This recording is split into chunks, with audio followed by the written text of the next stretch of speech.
নবম শ্রেণীর শিক্ষার্থী বন্ধুরা, আজকের ক্লাসে সবাইকে স্বাগত জানাচ্ছি।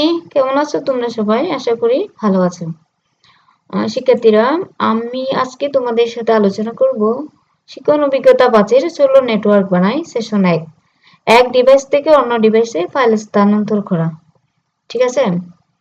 তাহলে শিক্ষার্থীরা, আজকের সেশনটি আমরা শুরু করব একটি সমস্যা সমাধানের মধ্য দিয়ে। এসো নিচের ঘটনাটি পড়ে জাহিনের সমস্যা সমাধানের একটি উপায় বের করার চেষ্টা করি। বিদ্যালয়ে বার্ষিক সাংস্কৃতিক অনুষ্ঠানের জন্য নবম শ্রেণীর শিক্ষার্থী জাহিন বিদ্যালয়ের একটি ভিডিও প্রতিবেদন বানাচ্ছে। ভিডিওটি সে তার বিদ্যালয়ের কম্পিউটার ল্যাবের একটি কম্পিউটার ব্যবহার করে এডিট করেছে। আজ অনুষ্ঠানের দিন সবার সামনে উপস্থাপনের জন্য জাহিনকে ভিডিওটি বিদ্যালয়ের অডিটোরিয়ামে রাখা ল্যাপটপে নিতে হবে।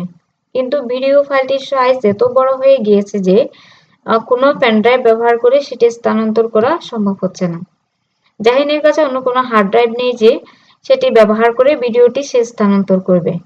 জাহিন এখন চিন্তা করছে ভিডিওটি তাহলে সে কিভাবে সবার সামনে উপস্থাপন করবে।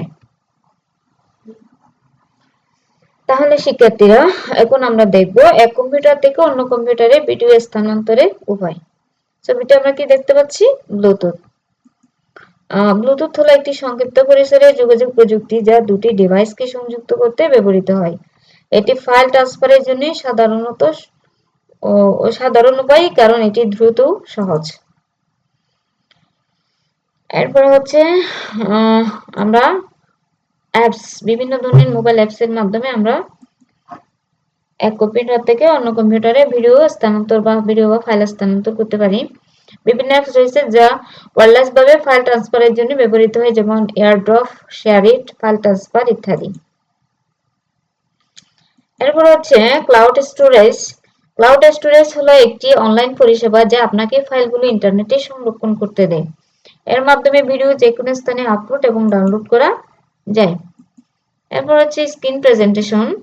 এই পদ্ধতিতে একটি কম্পিউটারে চলমান ভিডিও ইন্টারনেটের মাধ্যমে অন্যান্য ডিভাইসগুলোতে প্রদর্শন করানো সম্ভব হয়। Zoom, Google Meet, share screen ইত্যাদি অ্যাপ্লিকেশন এ ধরনের সেবা প্রদান করে থাকে। এরপর হচ্ছে ইউটিউব। ইউটিউব হলো পৃথিবীর বৃহত্তম ভিডিও শেয়ারিং সাইট। কম্পিউটার ল্যাবের কম্পিউটারে ভিডিওটি ইউটিউবে আপলোড করা হলে অডিটোরিয়ামের ল্যাপটপ থেকে সেটিকে অ্যাক্সেস করে প্রদর্শন করা সম্ভব। তাহলে শিক্ষার্থীরা, আমরা এখন দেখব আমাদের জীবনে নেটওয়ার্কের প্রয়োজনীয়তা কি। প্রথমত হচ্ছে যোগাযোগ। নেটওয়ার্ক আমাদের একে অপরের সাথে যোগাযোগ করতে দেয়। আমরা email, text message, social media, voice call এবং ভিডিও কল ব্যবহার করে যোগাযোগ করতে পারি। এরপর হচ্ছে শিক্ষাক্ষেত্রে আমাদের নেটওয়ার্কের প্রয়োজন। নেটওয়ার্ক আমাদের শিক্ষার সুযোগ করে দেয়। আমরা অনলাইন কোর্স, ভিডিও টিউটোরিয়াল এবং অন্যান্য শিক্ষামূলক সামগ্রী ব্যবহার করতে পারি। এরপর হচ্ছে কর্ম। নেটওয়ার্ক আমাদের কাজ করতে দেয়। আমরা অনলাইনে কাজ করতে পারি, দূরের সহকর্মীদের সাথে যোগাযোগ করতে পারি। এরপর হচ্ছে বিনোদন। নেটওয়ার্ক আমাদের বিনোদন দেয়। আমরা চলচ্চিত্র, টেলিভিশন, সঙ্গীত, খেলাধুলা এবং অন্যান্য বিনোদন সামগ্রী দেখতে পারি। এরপরে অনলাইনে ব্যবসা।